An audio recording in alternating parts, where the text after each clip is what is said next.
Well, first off, proteins are the most complex molecules to date. They have been difficult to purify since the beginning, whether that be insulin or monoclonal antibodies. And as we've kind of had this rush of different types of modalities, bispecific antibodies particularly, you've kind of gotten to where it's more difficult to purify them based on previous techniques. And so there was a huge leap forward in the late 90s, early 2000s with the invention of sodium hydroxide stable protein A.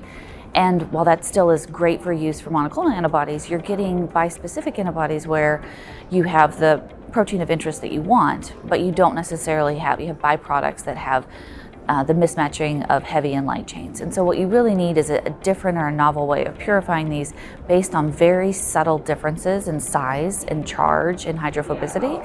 And so I really think the biggest innovation in this field has been the use of mixed mode or multimodal chromatography to be able to just slightly tweak your purification based on a very subtle difference in size, charge, or hydrophobicity.